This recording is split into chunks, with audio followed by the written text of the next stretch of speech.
Okay, sounds good. Yeah, yeah, and I think we can use the general channel for any like side chat.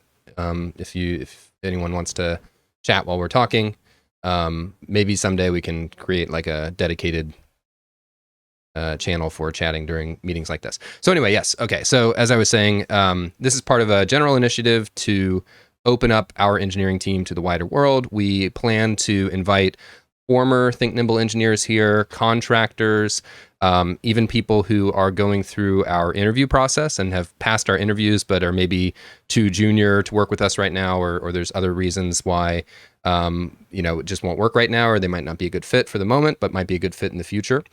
So this is just an experiment that we're doing to get ourselves out there. And so what I want to do with this video, if it turns out well, is post it to our YouTube and just start doing some more public things with our engineering team.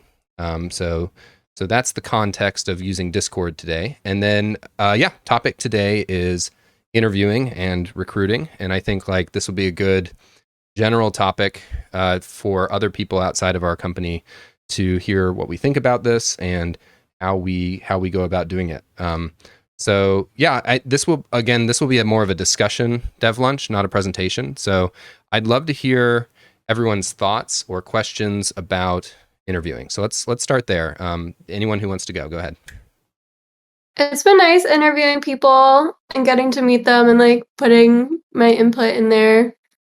I've enjoyed it. Yeah, it's been good. I feel like my conversations are a little bit shorter. I don't usually make it to the full 30 minutes because even if I have like 6 questions to ask, they kind of fly by. But yeah, if there's any more guidance on like what I should be fishing for, that would be nice. But otherwise, it's been good. Cool. Yeah, I have a document with some basically it's a bank of questions. You don't have to ask every question. It's a lot of questions. And yeah, it's interesting because I find some people talk a lot and some people give very terse, one word answers and you have to dig. And so, we can talk about different ways to adapt your interviewing strategy to different types of people, but that's something that I'm always thinking about. Yeah, that's awesome. That would be helpful to get that bank. But yeah. What else we got? What other thoughts or questions are on our minds?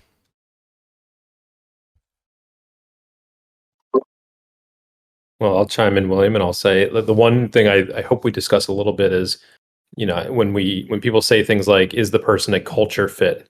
I'd like to better nail down what we mean by that and what we don't mean by that.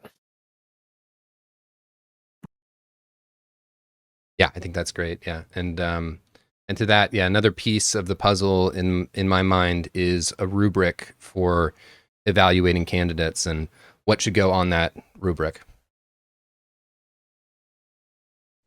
I was kind of thinking similar to Ed, but more on like the technical side.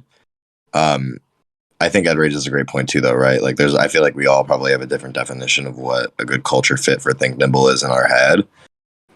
I feel like the same probably also goes for like technical stuff, right? Like, especially depending on, I guess, where we plan on, a person's first project or two being, kind of what those priorities, I guess, are. Is always a fun thought in my head.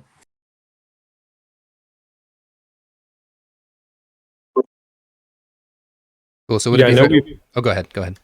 I was going to say, I know some of the recent interviews have been more about specific projects or specific need, but I know we also want to start slowly transitioning to more interviewing people for just, will they eventually be a good fit at Think Nimble? So not having a specific project or a specific client or technology in mind, but just, is this the kind of engineer that would be successful with us? And maybe they're, in some cases they might be too junior today, but if you see that potential, then that's maybe in a year or two, this person would be, after they've grown a little bit more, a great person to bring in.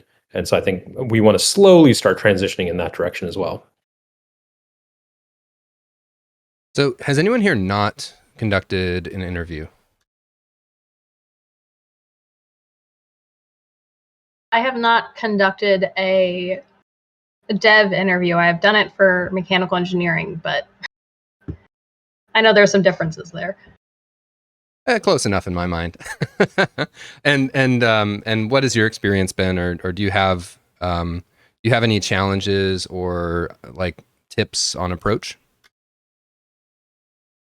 I know for me, just going back to talking about the culture fit thing, like when I was doing it before, I was usually brought in like kind of like as like a second round. So it was kind of, but like usually like one after the other type of thing. So you like the person would come in for like an hour, first 30 minutes, they'd talk to whatever like our tech lead was or potential supervisor. And then usually me or another person would come in to kind of talk to them afterwards. So that way, like whoever wanted to ask more technical questions could, and then I could come in to kind of gauge, like be like someone a little bit further down the chain to be like, hey, you can be a bit more casual with me. Let me know like you're not like, don't worry about offending them. This isn't going to go back to them. This is just, I want to like get to know you one-on-one and like what you're looking for and what you're expecting, what you're trying to get out of it. Because I know sometimes a lot of folks, me included, like when they're interviewing with like either the boss or people higher up, like they'll give more, you get like more like, I don't want to say professional because I don't have a better word right here, but it's just like the more like kind of stiff, like I'm trying to give you the perfect response and make it seem like I'm the best candidate I can be. But it's also like,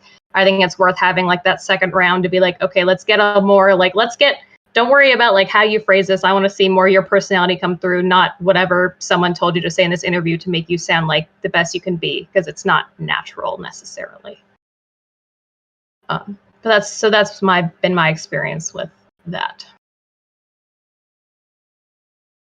Yeah, I think that's great. I think that's a really good point. When I do interviews, I try to be as conversational as possible and avoid, looking at a list of questions and going straight down the list because I feel like, yeah, just like you said, it gets rather mechanical and formal, and you don't really get a sense of who that person is. Cool. Any other general thoughts or questions? Does everyone? I'm sure I know the answer to this, but does everyone understand how our interview process is currently structured? I'll say I probably don't know 100% how we go about it, only maybe just for the fact that I was interviewed first for a contract role and not full-time, so I'm not exactly sure if there's like full differences there, but that would be my only caveat to that statement. Well, yeah, I'm not sure if it's totally different between like contract, especially if you're expecting to hopefully hire them afterwards, or if you're just hiring them for just like a short-term contract, or if you're hiring them with the initial thought of full-time and no contract. Yeah, I think there definitely is a difference in approach. It may be not explicitly stated, but I would say in general, consulting hires are a little bit more streamlined. We don't have them talk to as many people before we pull the trigger.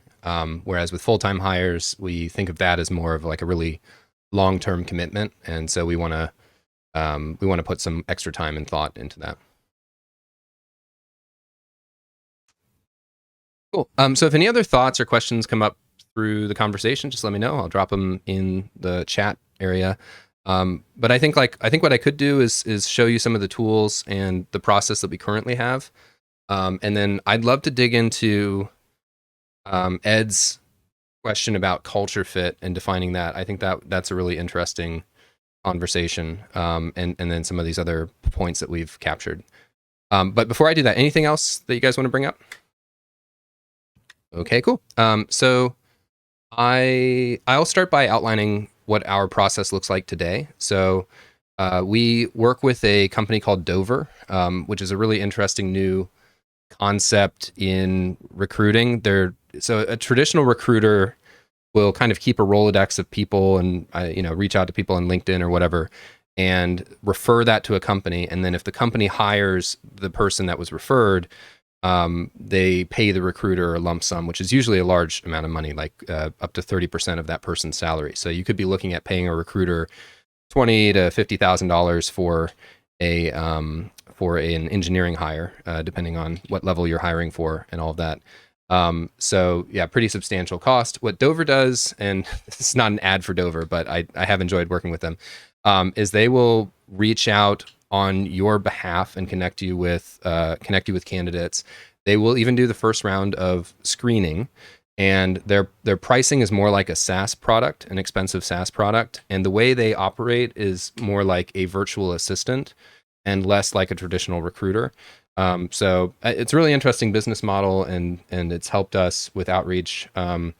And that's where our process typically starts. And then we basically put candidates on a Kanban board and work through a screening interview, followed by, and that's usually by either the pod lead or by Dover, followed by a technical interview, followed by a peer interview, possibly followed by another peer or sort of culture fit kind of interview where they talk to another random person on the team, and we just get a general read on their personality and fit with the company and things like that. So that's the process. After somebody's gone through all of the interviews, we sit down with usually 4 or 5 candidates in front of us, and we make a decision about sort of the relative order of priority of those candidates and whether we want to make an offer to any of them or say, sorry, we don't think this is going to work out at this time, and what the next steps will be.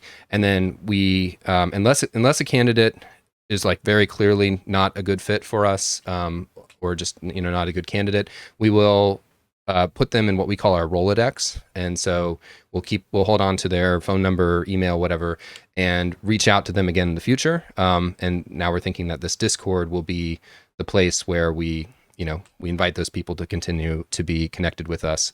We have a lot of candidates who come to us too junior. But everything else is great. And so with them, we think, well, give it a year or two and they might be right where we are looking to hire somebody. So yeah, that's the general process. Any questions to that?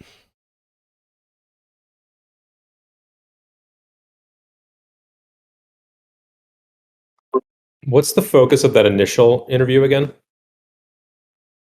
Usually the screening, I could share our screening questions. It's focused more on like, are the fundamentals in place here? Does this person want to be remote or are they in DC? What's the general salary that they're looking for? And is that something that we can accommodate? What level generally are they at? And depending on who does the interview, it might be either more practical like that, or it might be a combination of that practical stuff and then starting to get a little bit more into the peer interview or behavioral interview territory. Okay, so it's more about like, does the person feel like they are a fit for us, versus trying to like. I mean, I guess we are filtering out a little bit there, but more on like if there's just a complete disagreement on salary as opposed to, does this person seem like they have. Yeah. Okay. Never mind. That's fine. Yeah, it's a little bit of a filter.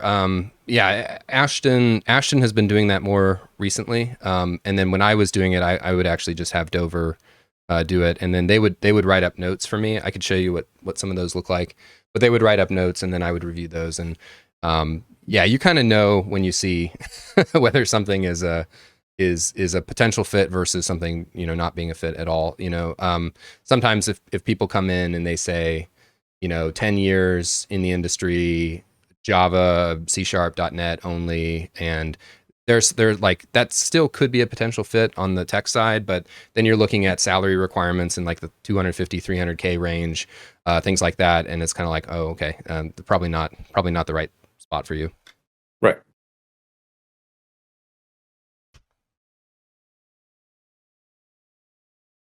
Dan, did I see you unmute there? Me? Maybe not.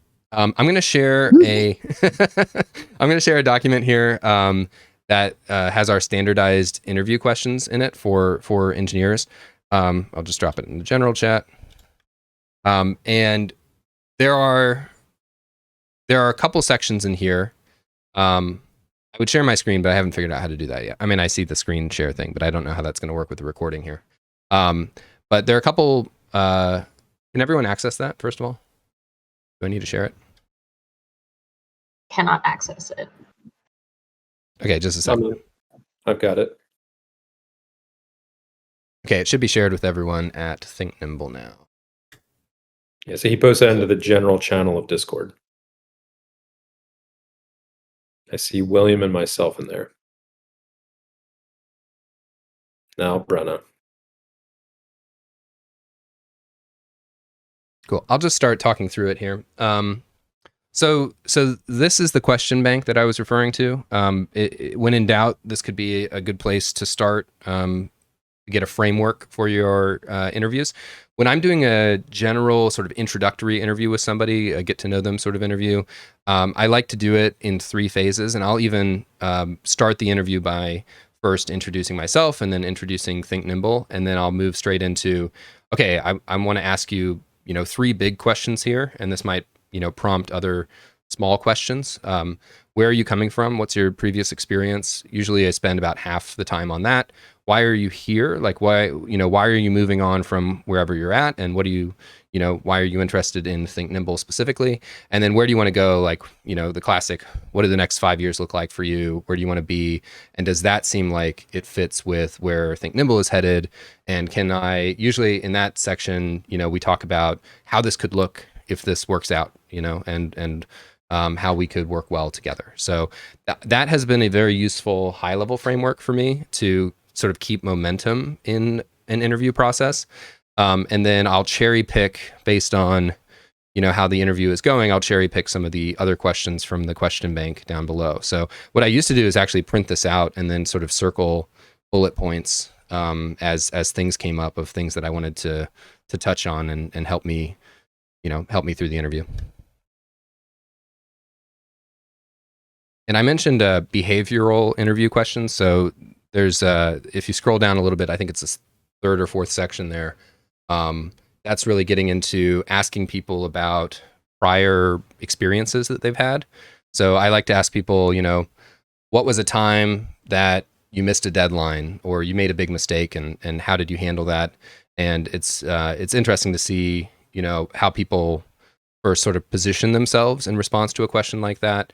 And you get a sense of how they might conduct themselves in a situation like that in the future, and whether they're more of a structured thinker or more of a sort of emotional reacting thinker, that sort of thing. So I always find that sort of question interesting to ask about.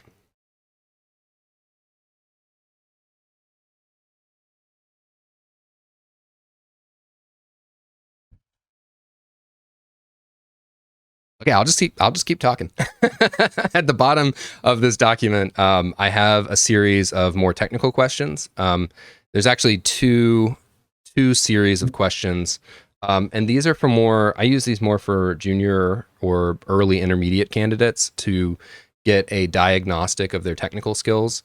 I usually won't do this in a 30-minute sort of intro interview. I'll do this. I would do this in a 1 to 1.5 hour technical interview. And I call this the bottom-up approach to technical interviewing, where you start with sort of simpler questions like, what's a variable, what's a data type, what's truthy and falsy, that sort of thing, and work your way up towards more advanced concepts. And usually, especially with more junior candidates, you eventually hit a ceiling and you kind of get a sense of where the limits of their knowledge are. And also from the words that people use, you also get a sense of, how sort of well-read on the topic of programming they are and how thoughtful they have been about it in the past. So again, that bottom-up approach is very good for more junior people. For more senior people and like mid to late intermediates who have a few projects under their belt, I prefer what I call a top-down approach, which is to ask them to present a project that they worked on. Some people who are in government aren't able to actually share the project itself, but just talk me through how the project developed, what their role was in it, hard technical problems that they had to solve, how they solved those, and so on. And the reason I call it top down is because I say, hold nothing back as you tell me about the technical challenges that you faced here. Go as deep as you like. I'll try to follow you. Most of the time I can, unless it's something completely outside my wheelhouse. And that's always really interesting to see. See how somebody thinks and how somebody solves problems and how they've done it in the past. And then you start to see how you might work with that person.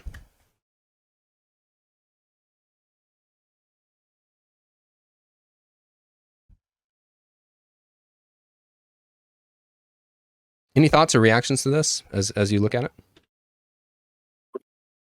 It's very helpful to have all these questions in case I run out of time with my own.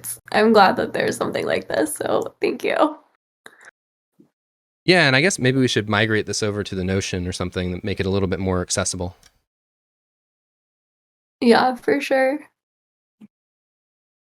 Yeah, I think we could grow it beyond just a list that William put together, and allow others to contribute to it. Yeah, for sure, for sure. I don't think that this is the end all be all of interview questions.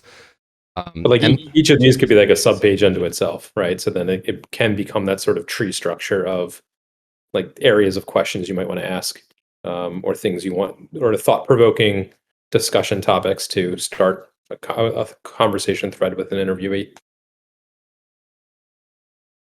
Yeah, absolutely. I'm going to share now another Google Doc, which is a document that I share with our clients.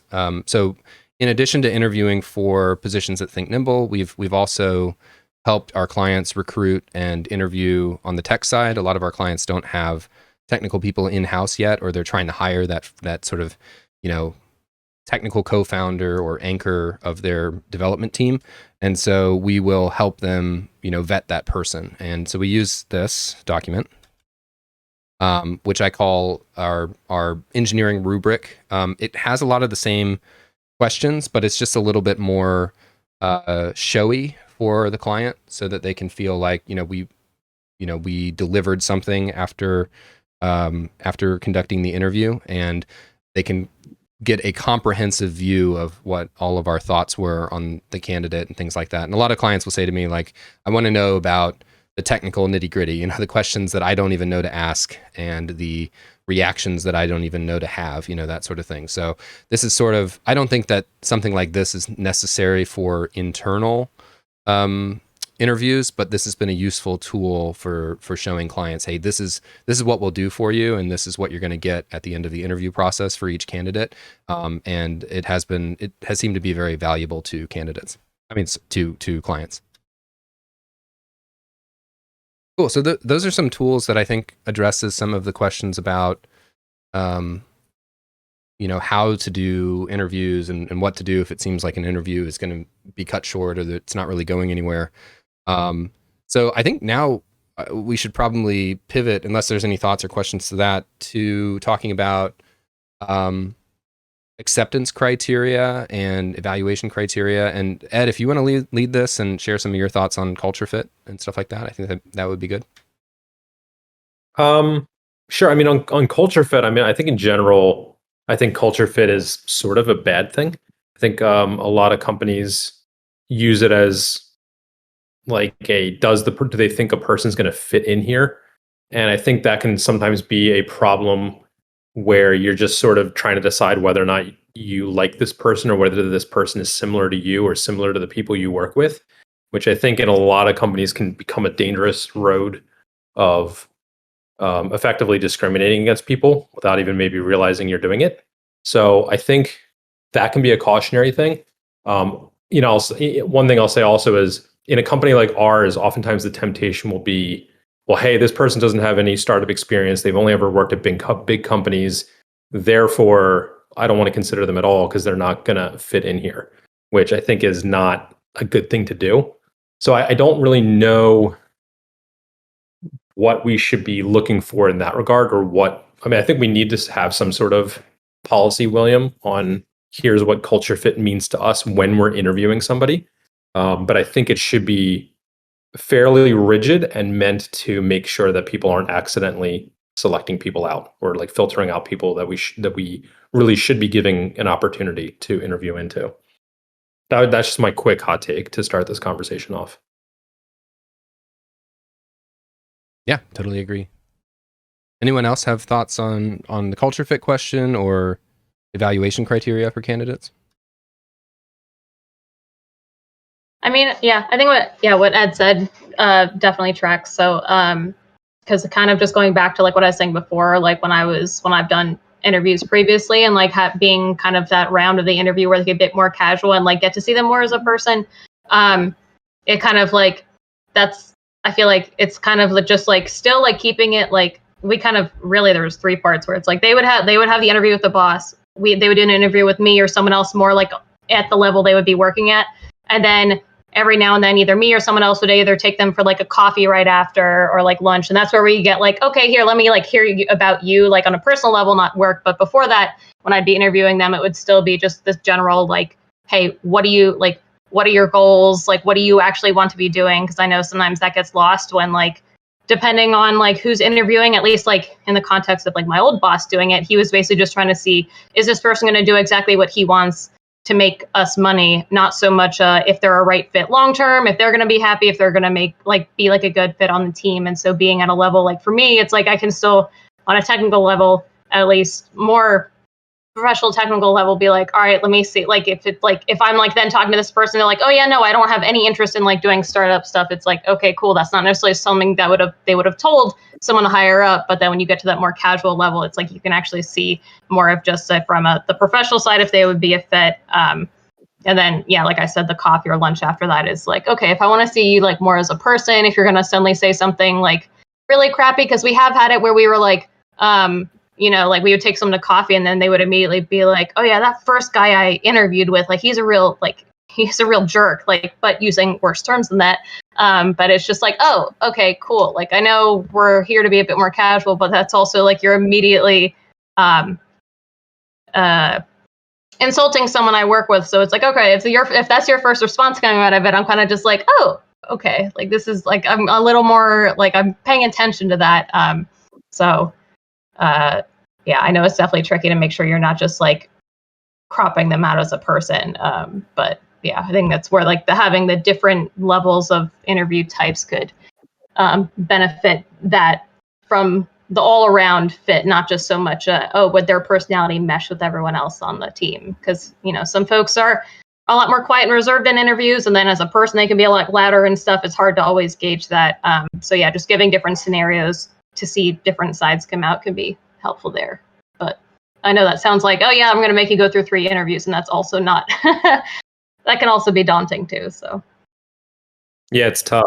Like some people, they go into an interview and they present their best selves. They bring their best self to the interview. And then when you actually hire them in, their personality is completely different than what they presented when it was all shiny and polished up. And then on the other side of the equation, you'll get people who interview terribly because they're nervous and anxious when they're going into that conversation. When in reality, if you gave them that breathing room to, you bring them in and they turn out that they're great. They just interview terribly, which I think I'm one of those. I don't interview very well, in my opinion. You did okay. You did okay. I did okay. I did well enough. But yeah, and that's where I think, yeah, there has to be care taken there to make sure that, yeah, it's fuzzy. It becomes very fuzzy. Yeah, I think a lot about how, as the interviewer, you set the tone, right? You're responsible primarily for creating the space. There are some people that I've interviewed who take the initiative, right? And they, that's their interview style. And so they'll come in and they will try to set the tone. But 95% of the time, you are responsible for how this interview is going to play out and how it's going to go down and sort of like what kind of reaction that will elicit from the person that you're talking to. And so, like I was saying before, I go out of my way to try to put people at ease and be more conversational. It doesn't work for everybody, but for me, that's a really important strategy, I guess. Yeah, lately I've been doing pretty much exclusively technical interviews, and largely what I try to do is start off casual, relaxed. I'll even then start off with an easy softball joke question that actually also kind of gives me some insight. And then, I just start seeing what rabbit holes I can get them to go down and just try to be conversational and see if I can strike a chord on some topic. And if they bite and start going down a rabbit hole, I just let them, like you said before, I try to go with them. And so let their passion drive the conversation. Let their comfort zone drive the conversation in that regard. And I feel like that's where you can start to see a lot of layers of the cake, as it were, by going down those kind of rabbit holes. I find it difficult to ask straight up technical questions in that regard, because again, I feel like some people are either overly prepared for the interview And so they already know the perfect answer to what is an algorithm, or you know, they're not as well prepared, maybe because they've been too busy doing their day job, and so they can't answer like a question like that as well. And so I've generally tried to just see if I can find where their passion is, and then see if that can provide some insight. Yeah, that was going to be like the one comment I was going to make previously regarding like the asking specific technical questions, especially for like a junior level, just because from my own experience, like I know I didn't have to go into depth on a lot of these, but I know that was kind of like the big concern with like other people in like my cohort or elsewise, that it's just like just because they kind of just prepare you to be like, hey, you have to know all these different little individual things. Like when I had a mock technical interview, they're asking about the difference between JavaScript, like using slice versus splice, and I got it wrong because I didn't remember off the top of my head, because they do very similar things but different. And then the guy was like, oh, you need to go back to the basics. And I was like, hold on, in a real life scenario I'd be able to like do a quick search or like ask a colleague to be like, hey, which one is which again? If I didn't know, it wouldn't just be this, oh, I don't know it. But so like having some room to be like gauging their technical side, but as well as like gearing it towards like an actual conversation and what they're passionate about. Like for me, I know it helps when I was, especially when I kept getting asked, why are you switching from mechanical to like a different industry? And I was able to talk about what I liked and like the project I did at boot camp. And so would I be able to explain every little technical detail what I did? No, because they didn't also necessarily describe that as well, at least the boot camp I was at. But then you can at least kind of like gauge where their preferences lie and what they probably did learn, even if they can't necessarily like off the top of their head answer every little specific technical thing. Only, and because I know when I'm put on the spot like that, I tend to panic. So having more conversations instead of just straight questions sometimes is where I know I personally thrive, and I think others do as well. Yeah, I think, and as we were saying before, William, I think there is a difference between interviewing a junior and then interviewing intermediate and senior. But I think the one common thread between both groups is looking for a sort of growth mindset, because I think there are a good number of engineers out there who think that once they're a couple years into their career, they can start punching the clock and stop learning new things. And I think, especially in those conversational moments, you can start to notice whether or not that's true for that individual or not. Are they, a constant learner, and act like, people will say they're a constant learner, but are they actually taking steps to continue to explore new technologies and go in new directions, knowing that 5 years from now, the tech landscape will be different. And I think that's more indicative of whether or not that person's going to be a good teammate, who's willing to adapt to change, or are they going to be, well, this is the way I do it, so I'm only going to do it this way kind of person. And for me, that's more of that culture fit kind of thing of, is their mindset more growth, or is their mindset more, I learned one way to do it and that's the right way?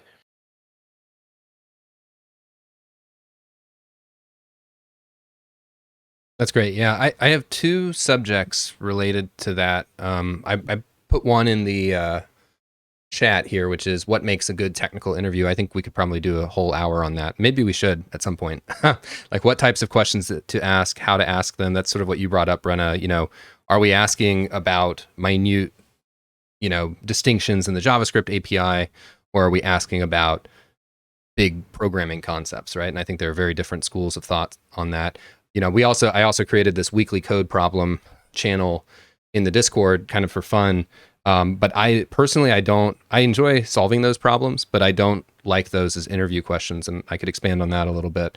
Although this one might be an okay interview question just because of the thought that it kind of provides. But so that's one topic. And then the other one is going back to the culture fit question. I'd like to broaden that a little bit into how to try to reduce subjectivity and personal bias from the interview equation as much as possible, and some techniques that sort of I have in mind for that. But I think like that is kind of, culture fit is probably the most or like the best place for personal biases to kind of thrive, if you will. Yeah. But there are other aspects of the process, like even the technical interview. If somebody may dismiss somebody because they don't know minutia about an API, but another technical person may disagree that that's actually even important, right?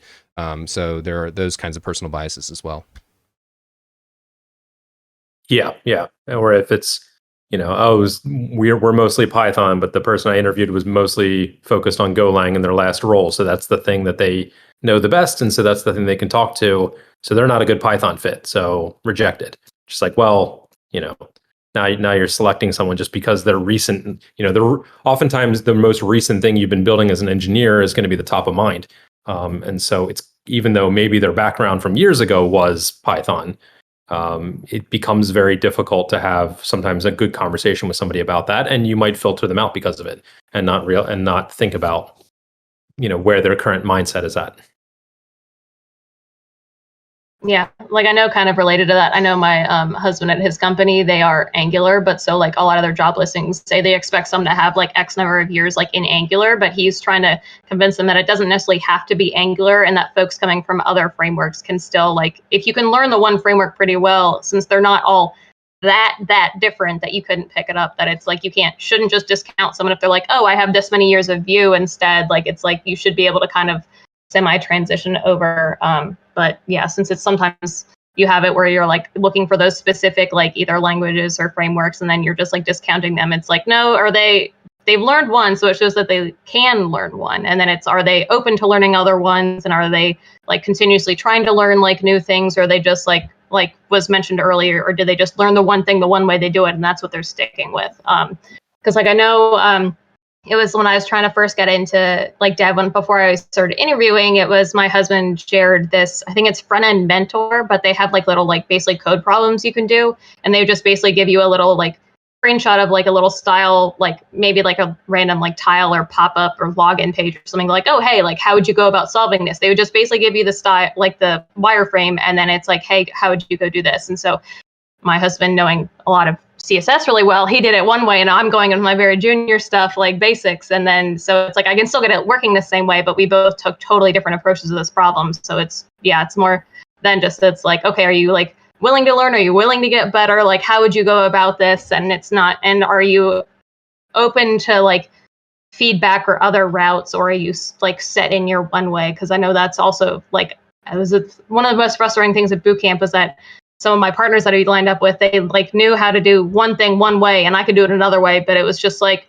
oh no, my way is right, or this is the right way to do it. It's like, well, how do you know that if there are other ways to solve a problem? Not most problems don't just have like the one way, like don't have like that one route to the answer, except for maybe like algebra or calculus. Like some of those, it's like you do it the one way and it's it. Like not every time, but like it's rare in dev that there's like that one true distinct right answer. And as long as folks are like, as the person is open to that, then it's a lot more reassuring for the rest of Fit. Yeah, I think for this chat, William, I think since there's so many different areas that we could go to into with interviewing, I think starting with like focusing this conversation around junior devs, especially, I think would be a good focus for this conversation, for the rest of this conversation.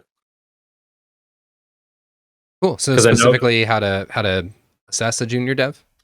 Well, but also like, so Brenna's husband giving advice to his company about not saying like, oh, we want 5 years of experience of Angular, right? Which a lot of companies do, and we could get into those kinds of topics here, but I think we could focus more in on that early end, right? Where you have people who guaranteed, if they're coming out of school, they probably learned one specific language, and that language they learn might not be compatible with what we do.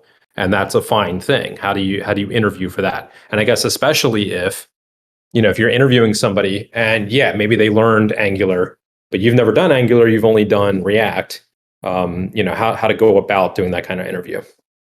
Yeah, absolutely. I mean, a couple of reactions to what you were just saying, Brenna. I remember seeing someone on Twitter, I think it was the creator of Fast API, saying that he was rejected from a job because he didn't have 5 years of Fast API experience, but he had only created Fast API the year before.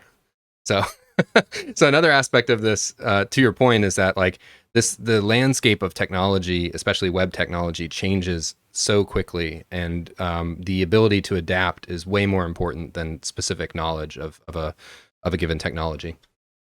Yeah, and I know for his side too, is that a lot of times they have like the non-technical people writing the job descriptions and stuff too. So they're of course like from the marketing side and whatever else, like they're just like, oh, we want like the best people, so we want this number like years of experience and whatever stuff. And then because I know Greg has also said the similar thing where people are asking for like, oh, we want at least like X number of years in this, and they're like, and then the devs are like, A, we don't care about that many years, and B, it hasn't been around that long. I just want to know if they at least have experience with it. That's what I mostly care about.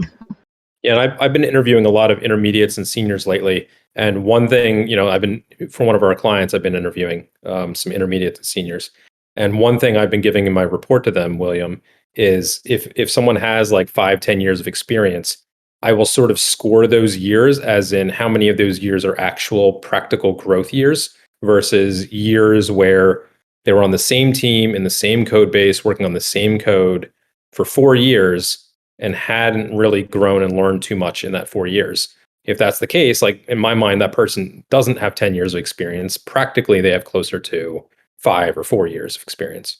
And so, yeah, there is that element of a lot of companies saying, hey, we want someone with 5 years of experience. But sometimes for some candidates, 5 years of experience could mean, again, just repetitive doing the same thing over and over again. You're not learning and growing if you're doing that. Absolutely. Yeah.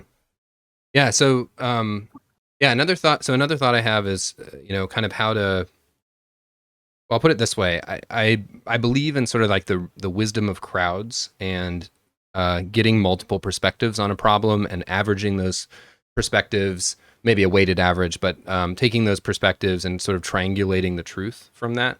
And so where that kind of applies in an interview context is, we want as many people as practically possible to interview a new candidate, get their various perspectives. So I want a PM's perspective. I might want a founder or an executive's perspective, as well as the tech lead perspective and the peer perspective and things like that. And taking those 4 or 5 different perspectives, running them through in a blind way, right? Like running them through the same sort of rubric and then having everyone kind of like flip their card over at once and say, okay, this is what I thought. And it gives you a really interesting and revealing take. So I need to resurrect this, but a couple of years ago, we had a 5-point rubric where we would ask every interviewer to score the candidate across those 5 dimensions on a scale from 1 to 5. So we had sort of a numerical approximation for what each person felt. And I also like that just personally to be able to go back and be like, okay, what did I think about this candidate in relation to this other candidate, right? And I had sort of a numerical proxy for the more subjective thoughts behind that. And it's really interesting because then you find points of alignment and misalignment. And then you can dig into the misalignment and you can say, wow, you gave them a 1, I gave them a 5. Like, where are we different here? Why do we feel that way? So I'm really into that, and I would love to resurrect that rubric. The other rubric that I've heard people talk about that I think back to frequently is a little bit more high level and subjective than that, but it's sort of like, can we answer these 3 questions? Like, can they do the job? Do they want to do the job? And will they be a good fit in this company, right? Whatever fit means, right? I think that needs to be defined a little bit more specifically. But I also like kind of running through those questions in my mind. Yeah, I've known a lot of companies that do that blind form. And even when you have, like, you might go into an interview where there's multiple people in the room interviewing the candidate at the same time. But then the rule is the candidate leaves, you're not allowed to talk to each other. You have to go back to your desk, fill out the form independently. And then after everyone's submitted, then if you want to share notes, you can share at that point. But don't want to bias anybody's scoring of that candidate by having chit chat.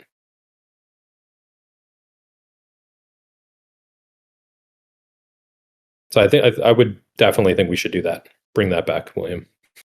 Cool. Yeah, I'll dig it up. And part of that rubric, I remember it had 5 different parts to it. We may want to revise those, but it was things like communication skills was one, technical ability was another one, coachability was another one, and I forget the other 2, so I'll have to dig it up. But yeah, so we were trying to also get like a whole picture of the person and have each of those scores be equally weighted.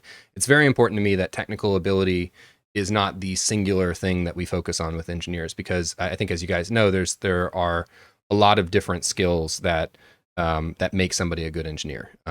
Communication being a good example.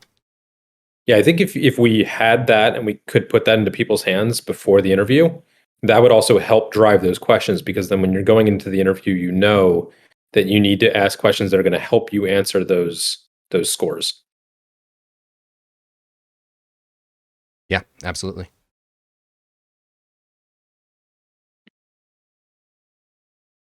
We got about 5 more minutes. We could go longer if you guys want to. But yeah, let's circle back to that question of evaluating junior candidates and what we're looking for. You have further thoughts on that, Ed? Yeah, I mean, I think for me, I mean, I haven't interviewed many juniors lately, but I think I care a lot more about interest to learn and passion to grow, and not so much on technical ability. I guess that's my kind of quick take.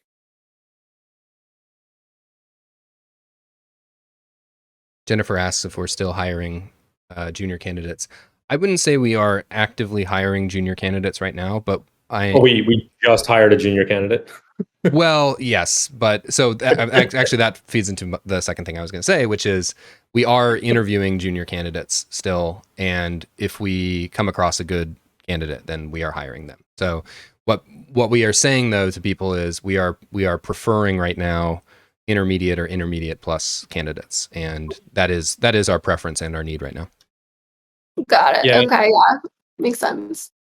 Yeah, and I think we've seen also a lot of junior candidates where we haven't really been certain whether or not they'd be a good fit or not. And, it would feel like, we could give them an offer, but we'd be rolling the dice and we're not really sure how they would work out. And maybe some of that can be solved by bringing back that rubric or tightening up our interviewing process. But for those candidates where we felt on the fence about, I think that's where we've said, you know what, we did like some things about them.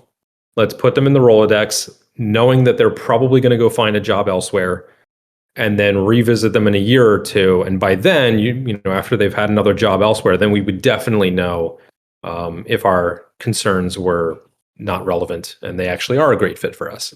So I think there is that kind of element as well. But ideally, yeah, I mean, I guess that's tough. If you have somebody who is, let's say, purely junior, William, let's say they're coming straight out of a boot camp, straight out of undergrad, or maybe they're just trying to do a career change, right? And they have an unrelated degree or unrelated schooling, and this is their first attempt to try to go into technical. What are your thoughts there? Yeah, and I think that's where I would kind of draw a distinction between the candidate we just hired and some junior candidates we've hired in the past. He went through a boot camp and then spent a year building his own app, right? So still junior in my mind, because I think professional coding experience counts for something, working on a team counts for something, but still an extensive amount of technical experience, right? And we can help bring up the other skills after the hire.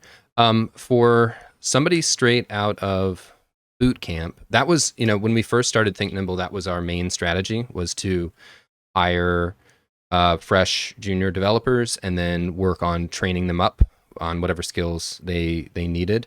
And the main thing that I would look for there was, I would assess technical ability for sure, but I would look mainly more towards attitude and aptitude. Those were probably the two most important things to me.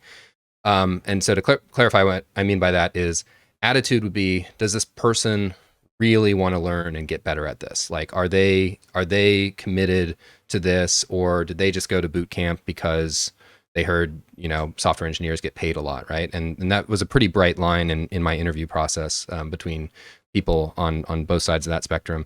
And then aptitude is, do I feel like this person can learn quickly, right? And kinds of questions I would ask around that are, what sorts of things do you do to educate yourself? Like, do you follow newsletters? Do you watch YouTube? Things like that. Tell me a time in the past when you have taught yourself something, and how did it go, and what were the outcomes, and what did you create from that? So those were kind of, still trying to get a well-rounded picture of a person. That's always my goal. But those were the two things that I emphasized with more junior people. I didn't care so much about whether their boot camp taught them Rails and React, and we're not using that, because if they show me that they want to learn and that they can learn, then that stuff doesn't matter as much. Yeah, I think that's great. I mean, now that you say that, that all resonates with me. I remember when I was junior, working at Lockheed with thousands of other engineers and having a lot of junior, we had, clubs within the company. So hanging out with a lot of other junior engineers.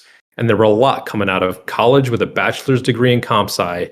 And it was clear that the only reason they did it was because they heard that they could make good money in comp sci. And they thought that they could just spend 1 or 2 years learning on the job and then punch the clock and retire and not have to think again. And none of those engineers are engineers anymore. They don't do dev, because that was a splash of cold water. Yeah, there was a dude at my boot camp in my cohort specifically who was basically just like kind of like made it seem like that because we paid to go to the boot camp that we were like not required. I'm lacking the word, but it was like basically that we deserved jobs at the end of it because we went through with this. And he was just like, oh yeah, like he's like, why wouldn't we get a job? Like they have to make sure we get one. And it's like, no, they don't, especially not your attitude here when it's just you came into this expecting to just be given a job because you paid for a boot camp. That's not how this works. You're paying to learn, and then you're supposed to apply that to whatever you need to get to where you want. But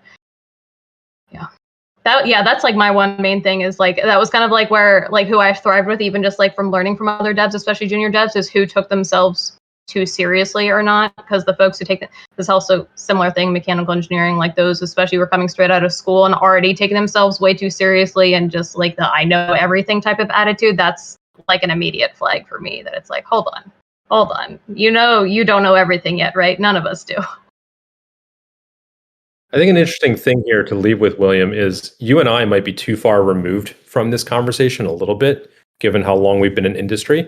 So I would love to hear from the three of you guys, and this could be offline outside of this, of what would be the things you would look for in fresh out of school or fresh out of boot camp candidates, or even those that have been out for a little bit, but are at a level similar to you, where maybe they've been out a year or two and are at the same, comparable skill level to where you guys see yourselves at today. And what would you be looking for? What red flags would you be looking for? I'd be really curious to hear what some of those things are. Yeah, a lot of the things that Brenna mentioned are definitely true. I think there's also, like when I went through boot camp, that there were people that were good, but also like not very good working with a team, or like not really interested in getting feedback, or if you like criticize their code, they would like get really upset. Even though like we're all still learning. Yes, the brilliant jerks a little bit, yeah. Or like they're really good at algorithms, but they're not really good at working with another developer next to them. Exactly. They like want to just like work alone and not on a team. Yeah. And they like don't really know that about themselves. You know what I mean? So it can be kind of hard. Yeah, I just screened out an intermediate dev the other day for that, where this person had like 6 or 7 years of experience, but all of their experience was working by themselves without any other developers to help them, coach them, or to learn from. And it was obvious. And I was like, yeah, maybe I could coach that, but that's a hill to climb. Yeah, 100%. So some of it's tough.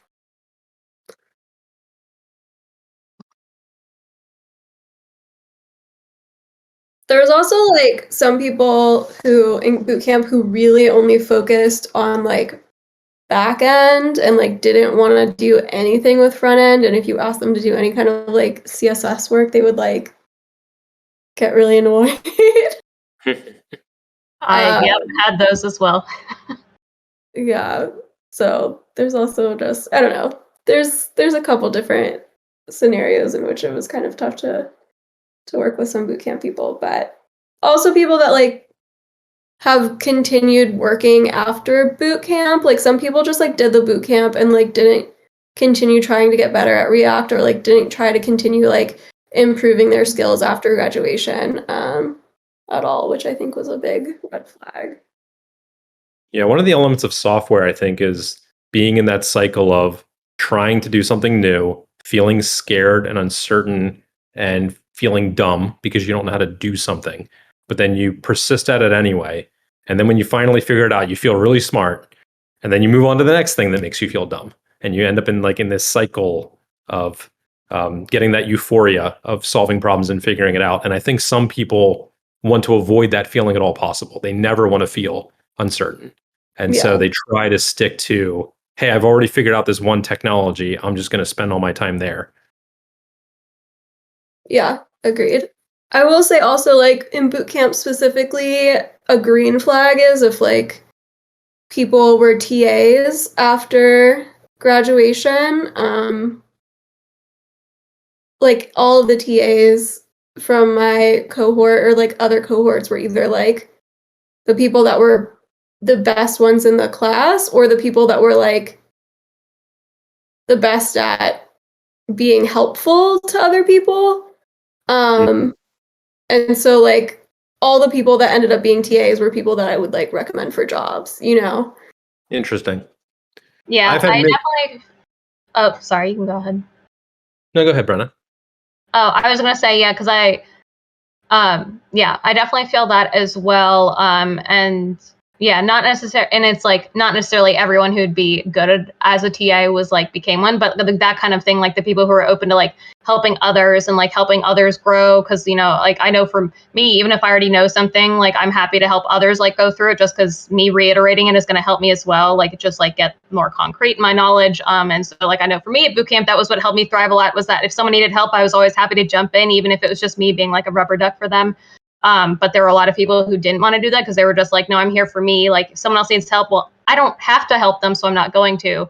And that was kind of just really discouraging because it's like, okay, I don't think some of y'all have worked on a team before because like, yeah, we all end up busy and stuff, but it's also like when someone else needs help, it's like, would you like reach a helping hand? Are you there to like make sure we all grow as a team and not just you individually? Like, and just trying to gauge that out of a person can definitely help from like the fit side as well of things. And so yeah, definitely like the TA side, especially like to me, because that tells me like, oh, these people like learn stuff and they want to keep helping other people learn. Like I know like the instructor I had at boot camp, like Bruno was like his mentor. And so when he asked, when my instructor was like, oh, I've heard of Think Nimble, Bruno goes there. And I was like, what, how do you know Bruno? And he mentioned that. And so I was like, okay, that makes sense that like someone like Bruno who did similar boot camp and then went on to like become like, like a coach there to help other people. It's like, okay, it makes sense that he's a good fit here. And it's obvious in like the work we've done as well. And like how he's led projects and helped other people. So yeah, it was kind of a long way of agreeing with Jennifer.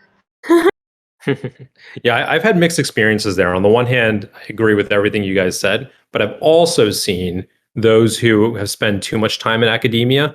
And then when you bring them into a company like ours, they're either perfectionists that spend too much time trying to make their code perfect, or they're inflexible in that they think there's only one right way to write code. And they're the way that they learned in school and the way that they've taught before, that's the right way. And any other way of writing the code is wrong. And so I've also seen that side of people who've been in academia too long. Yeah. Because with software, there's 12 right ways of doing. There's 12 or 20 right ways of implementing anything, right? So there's always this fuzziness. Yeah, I would agree with that. But like boot camp TAs specifically are like just people that have graduated and are like looking for jobs. And so like the instructors kind of handpick them to hire them and then like kind of to help out classes until they find a job. And so it's like a very specific kind of thing. But yeah, like people that have been specifically in academia for like a long time are a different breed for sure. Yes. Yeah. No, Yeah, definitely. like I think you're right. I think teaching others is a great skill set. That does look really good. Yeah, because I will say that there's a difference between like how like I think Flatiron, like I said, like you have coaches that are kind of like the folks that are helping out, especially for like the people that are like doing their pre-work, like homework before like actually starting, and then coaches are in here like helping, be like, oh hey, they're like, how do I write a function? The coaches can come in and help. Versus like I know I had one instructor in particular that I like, not my main one, but like one who I just really didn't like because she was the epitome of like, you do it her way and no other way, like her way or the highway type of thing. And it was like, I don't believe that this is the only way to do it. But like when you have some of those instructors that have like been doing it forever because they're like, oh, I'm right, so I'm going to instruct this all the time, versus like Jennifer said, kind of the people who end up being TAs because they're trying to like keep helping and learning and growing while they're looking for like a full-time job that's not still related to their boot camp potentially. Yeah.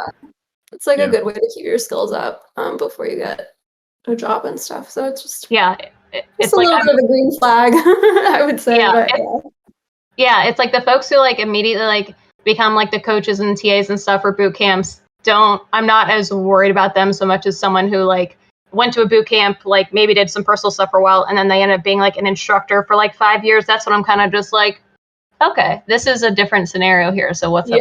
yeah, 100%. So one thing we've talked about, William, you and I, is the Friday code share. This Friday will probably be the last time we do that meeting. And I think we're going to split it in two. I think there'll be a shorter 30-minute one that'll be focused on client stuff that we're going to do just think Nimble employees. And then I think the more open-ended one, I think we're going to move to possibly Discord and open it up to just be general code discussion. And so then that's where I wonder, between those two meetings, especially for everyone's benefit, those opportunities to share code, show others your code, talk it through, teach others, and flex that muscle of teaching other people, other developers, what it is you've learned recently as you're working on either client work or if you're working on a side project. Because I think that is a very valuable muscle to flex. Yeah, absolutely. I think it's a skill unto itself to be able to explain why you chose to do something in code. Especially if you can do it simply. Exactly. Yeah. I think I think a lot of junior engineers, I mean, engineers at all stages, actually, kind of like what you were saying, Ed, whenever you try something new, there's this scary part where you're kind of flailing and then you're in the deep water and you're just trying to keep your head above the surface. So like a lot of junior engineers will kind of flail and then they'll get it working, but they won't really fully know what exactly they did that made it work, right? And so taking a step back and saying, okay, let me explain this to somebody else and explain why this is working, or just explain it to myself, helps not only like race through what is actually working in the code, but cement that in your mind so that you have a tool that you can use in the future.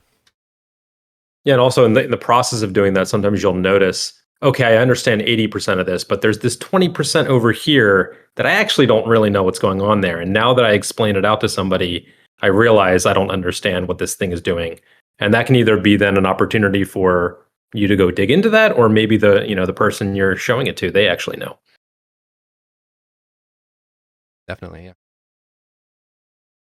Okay, cool. Unless there are any burning final statements, I think we can wrap up here. I would like to do another session on this. I would like to have Michael and Maya and Daniel and Perry jump in. It looks like Michael and Perry were kind of busy today.